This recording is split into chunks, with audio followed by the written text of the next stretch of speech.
حضرت عمر رضی اللہ تعالی عنہ ساری زندگی اللہ سے ڈرتے رہے ہیں،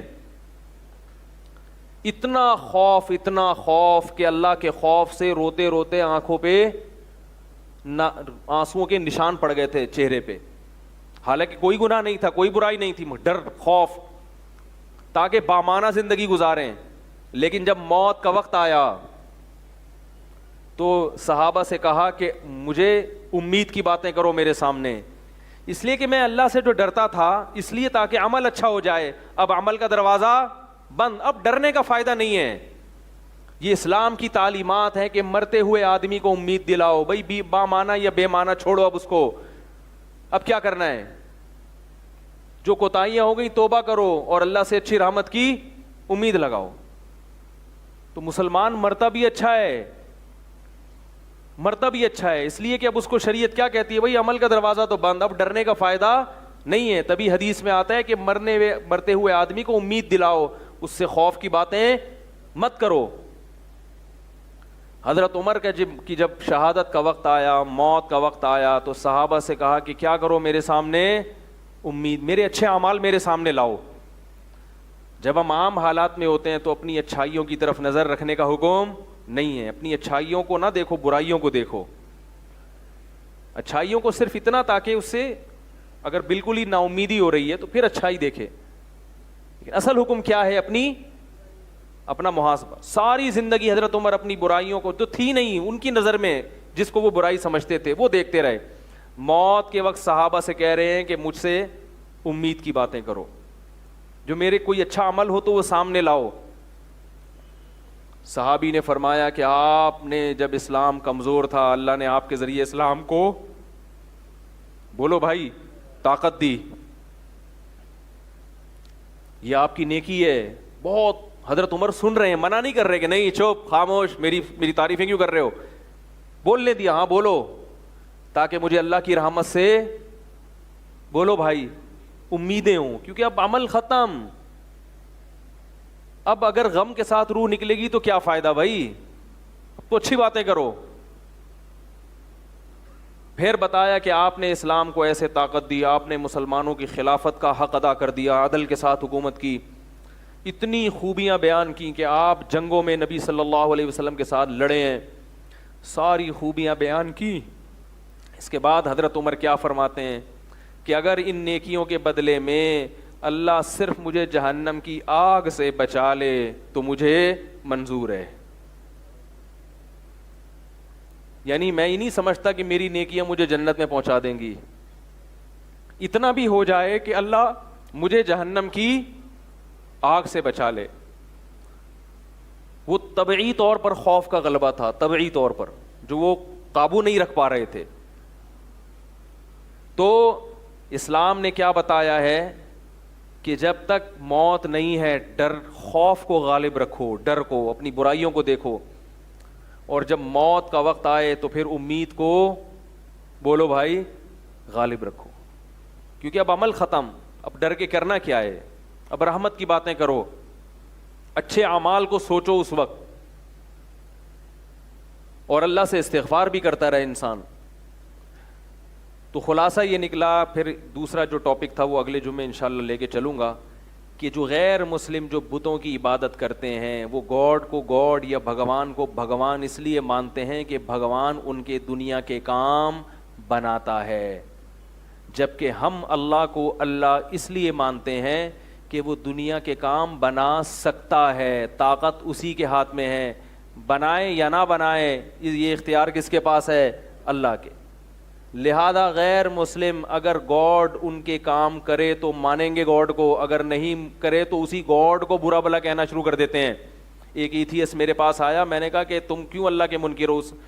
کہنے لگا میری ماں بچپن میں مر گئی تھی، میں پریشان ہو گیا، تو اللہ نے میری ماں کو کیوں مارا؟ اللہ نے میری ماں کو کیوں مارا؟ اس لیے مجھے اب میں نے اللہ ہی کا انکار کر دیا ہے. تو چونکہ وہ کہتے ہیں کہ جو ہم چاہ رہے ہیں اللہ وہ کرے، پھر ہم اللہ کو مانیں گے، ورنہ ہم اللہ کو نہیں مانیں گے. وہ جو ہوٹل پہ، بینکاک کے ہوٹل پہ بلی بیٹھی ہوئی ہے پبلک کو بلانے کے لیے، اگر وہ نہ بلائے تو وہ بلی کو اٹھا کے کہاں پھینک دیں گے؟ وہ جو بھگوان ہے نا بلی، سمندر میں پھینک دیں گے اس. ہم یہ کہتے ہیں کہ اللہ سب کچھ کر سکتا ہے مگر کرتا وہ ہے جو چاہتا ہے, جس کا ارادہ کرتا ہے. وہ ہمارے کام بنا دے تو بھی اللہ ہے, نہیں بنائے تو بھی اللہ ہے. سوال پیدا ہوتا ہے جب وہ ہمارے کام نہیں بنا رہا تو اللہ تو ہے, مگر ہم پھر اس سے محبت کیوں کریں؟ بھائی جب ہمیں نقصان پہنچا رہا ہے تو محبت کیوں کریں؟ محبت اس لیے کریں کہ ہمیں پتہ ہے کہ وہ جو نقصان پہنچا رہا ہے وہ اس دنیا کا نقصان ہے. اس دنیا کا نقصان کے بعد وہ ہمارے فیوچر کو بنا رہا ہے, کیونکہ اس نے بار بار اعلان کیا ہے صبر کرو گے تو کیا کروں گا, نوازوں گا. رسول اللہ صلی اللہ علیہ وسلم نے ارشاد فرمایا کہ بعض اہل جنت جب جنت میں جائیں گے تو اپنی نیکیوں کے جو نتیجہ دیکھیں گے, ثمرات دیکھیں گے, تو اتنا اجر دیکھیں گے, وہ کہیں گے اے اللہ ہم نے تو یہ نیکیاں کی ہی نہیں ہیں, ہمارے ترازو میں اتنا اجر کیسے؟ اللہ کہیں گے فلاں موقع پر تجھے تکلیف پہنچی تھی, تو نے صبر کیا, یہ اس صبر کی نیکی. فلاں موقع پر فلاں تکلیف پہنچی, تو نے صبر کیا, یہ اس کی نیکی. فلاں موقع پر تیری اولاد کے ساتھ ایسا ہوا, صبر کیا, یہ اس کی نیکی. فلاں موقع پر یہ ہوا, یہ ہوا, یہ ہوا. انسان کے تصور میں ہی نہیں ہوگا کہ اتنے غم جو دنیا میں مجھے ملے یہ سارے میزان کے ترازو میں نیکیاں بھر کے جمع ہو رہے تھے. تو وہ کہے گا کہ کاش میں نے زندگی میں خوشی نہ دیکھی ہوتی اور میری ساری زندگی ٹینشنوں میں ہی گزری ہوتی تو آج میں کتنا زیادہ ترقی کر جاتا. یہی وجہ ہے کہ مسلمانوں میں خودکشی کا ریشو کم ہے اور غیر مسلموں میں خودکشی کا ریشو زیادہ ہے. جو مسلمان خاص طور پر دین کے قریب ہوگا وہ غم میں یہ سوچ کے صبر کر لے گا کہ اس غم کا بدلہ مجھے آخرت میں ملنے والا ہے. اللہ نے پیغمبروں کو غم دے کے نوازا ہے. یعقوب علیہ السلام کا قرآن میں جو اتنا اہتمام سے تذکرہ آیا اس لیے آیا کہ بچپن میں اولاد بچھڑ گئی تھی, اس غم پہ انہوں نے صبر کیا. اور یوسف علیہ السلام جو اتنے بڑے پیغمبر بنے اس لیے کہ بچپن میں باپ سے بچھڑ گئے تھے اور جیل کی زندگی میں جوانی کا بہت بڑا حصہ گزار دیا, مگر صبر کیا. اس صبر کی برکت کیا ہے کہ اللہ نے پوری سورہ یوسف علیہ السلام کے نام پہ نازل کر دی. تو مسلمان غم میں نا امید نہیں ہوتا, اور یہ بھی امید ہوتی ہے کہ اللہ اس غم کو دنیا میں بھی دور کر سکتا ہے. غیر مسلم دیکھے گا اسباب کے تانے بانے ملائے گا, وہ کہے گا اسباب کی دنیا میں غم دور ہونے کی امید نہیں ہے, لہذا مایوس. مسلمان جانتا ہے کہ اللہ غم دور کرنے کی طاقت رکھتا ہے, تمام اسباب کے ناکام ہوتے ہوئے بھی وہ مجھے کامیابی دے سکتا ہے. تو بھائی سمجھ میں آ گیا ہم اللہ کو اللہ کس وجہ سے مانتے ہیں؟ وہ ہماری حاجت پوری کرے یا نہ کرے, دونوں صورتوں میں وہ کیا ہے؟ اللہ ہے. اور دونوں صورتوں میں اسے صرف اللہ نہیں ماننا, خدا نہیں ماننا, ساتھ ساتھ اس سے محبت بھی کرنی ہے, کیونکہ وہ ہمارا خیر خواہ ہے اور وہ امتحان لیتا ہے کہ تم مجھے اپنا خیر خواہ سمجھتے ہو کہ نہیں سمجھتے, لہذا وہ نقصان بھی پہنچاتا ہے. نقصان پہنچا کے دیکھتا ہے کہ اب ہے ایمان, کیونکہ جب تک دودھ جلیبی ملتی رہے گی تو مجنو لیلا پہ عاشق رہے گا. کیا خیال ہے بھائی؟ جب تک دودھ جلیبیاں ملتی رہیں گی تو وہ تو بیوی بھی شوہر پہ عاشق رہتی ہے, شوہر بھی بیوی پہ عاشق رہتا ہے جب تک مفاد ہوں. تو اللہ کو کون اللہ مانتا ہے وہ تو پتہ ہی اس وقت چلتا ہے جب آپ کی مرضی کے خلاف اللہ کے فیصلے شروع ہو جائیں.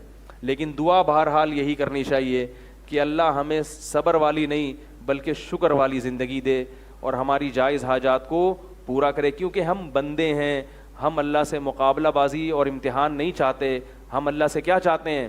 عافیت چاہتے ہیں. تو بندگی کا تقاضا یہی ہے کہ اللہ ہمیں غم نہ دے, ہمیں آزمائش میں نہ ڈال. ہم بندے ہیں, ہم عافیت والی زندگی تجھ سے چاہتے ہیں. پھر بھی اگر دعاؤں کے باوجود غم آ جائے تو اسے اللہ کے لیے برداشت کرنا ہے. اللہ تعالی ہم سب کو سمجھنے کی, عمل کرنے کی توفیق عطا فرمائے. وما علینا الا البلاغ.